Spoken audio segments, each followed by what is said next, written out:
what's up? Yes, I'm back. Now, why I haven't been there for a long time is because I was getting ready for school and all that stuff. If you haven't gone, if you don't know, I'm on the Instagram. You know, there have been updates I've been doing on YouTube, and I'm finally back on this platform. Back, we're going bigger and stronger, and doing these seasons. Like right now, it's going to transition to fall soon because it's almost September and all that. But enough about that. I am back. Jeremiah's back. Now, I haven't changed my name because since I have decided to do online school, yes, you hear me right, online school. So I'm pretty much online. How is it like with the technical stuff? Now, me that likes technology, and I fixed most of the technical stuff. I got all the classes in. It's only I gotta do some little bit technical stuff to fix, but that's like little technical stuff, not that bad of technical stuff. So pretty much, yeah. I do Zoom and all that stuff, Google Classroom. Yep, I'm back. Video will be a little bit different. It's a tech video, but and a little bit of other stuff in it too. The bottom line is, mine's back, and it's out of schedule for the go. Fridays and Saturdays, 2 tech videos next week. Sundays, random videos, yes.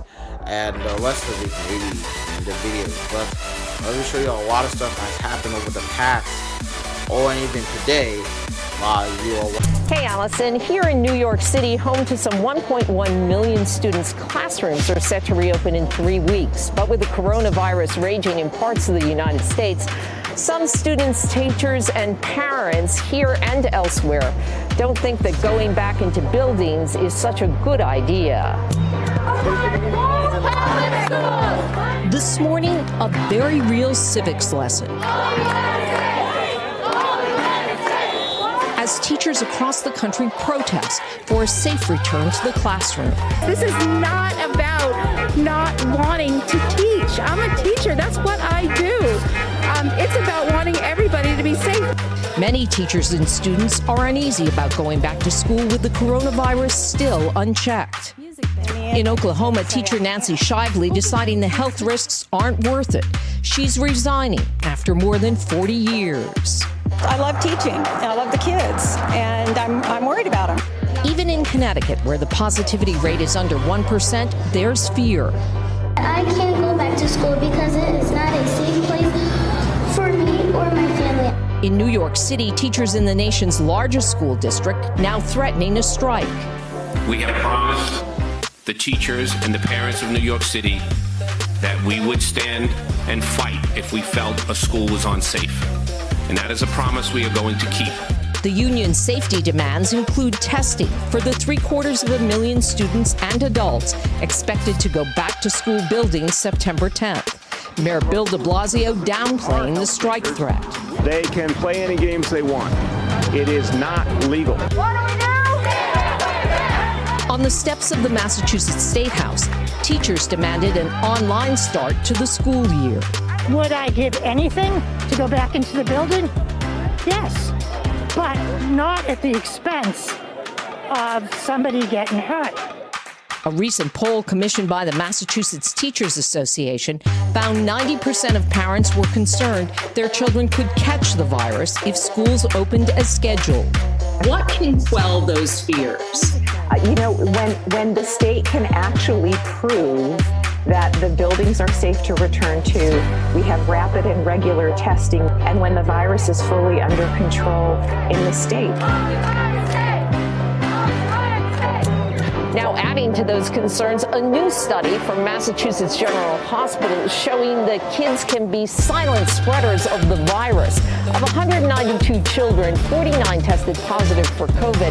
And in those children, investigators found higher levels of the virus in their airways than in the airways of adults in intensive care. Allison?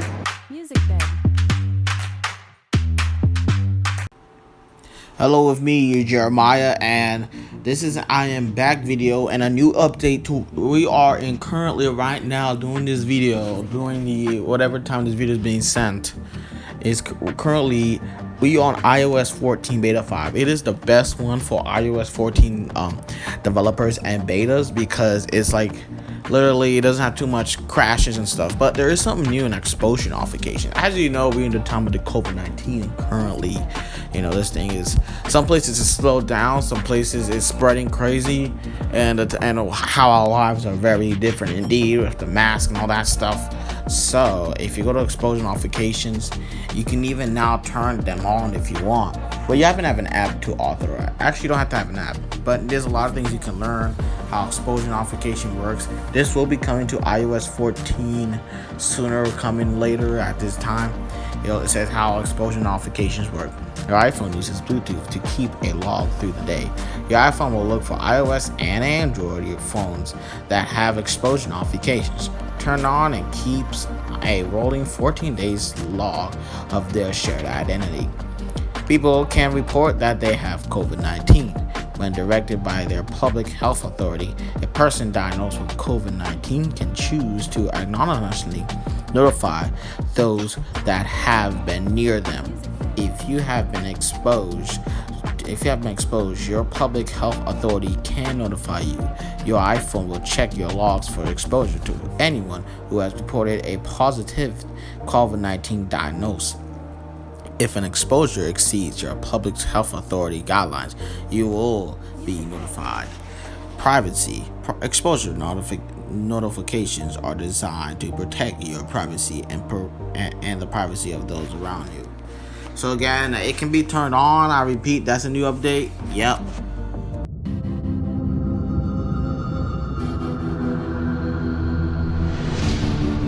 This is not a smartphone as you know it. This is Galaxy Note 20 Ultra, the first to merge a pen with a phone.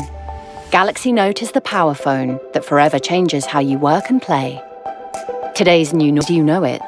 This is the power of a computer suite in your hand. Smart, fast, and efficient, S Pen does what your computer can't. With 3 times faster latency, it responds just like a real pen, except it's got a brain. If your ideas start to take a turn, Note 20's AI uses millions of sample sentences to keep them right on track. Hi. Hi. What do you need? Audio Bookmark lets you sync audio to the notes you take, so that you can replay and pick up whatever you missed. Specs. They're asking for 1920 by 1080. Coupling S Pen's brainpower with Samsung Notes and MS integration, Note 20 does what your desktop doesn't. Now you can convert your notes to PowerPoint and share right from your couch. Open your notes on tablet or laptop. Even sync to OneNote and Outlook to keep all your thoughts up to date. Do you want to add anything? Better yet, unleash your mobile apps on PC using Link to Windows. Drag and drop files from your phone on your desktop. Order lunch, catch up, run multiple mobile apps at once. You can even toggle across all your devices. Since life isn't just about work, you need the power to play. This is not just mobile gaming. This is Xbox gaming on your phone. Xbox Game Pass Ultimate gives you 100 plus Xbox games without download. Now you can play what you want, with who you want. Thanks to is super smooth, making it easier to see what's on your screen. And you get hours of screen time from just minutes of super fast charge. A full charge in the morning takes you into the night. This is not like any phone you've had. In fact, it's anything but.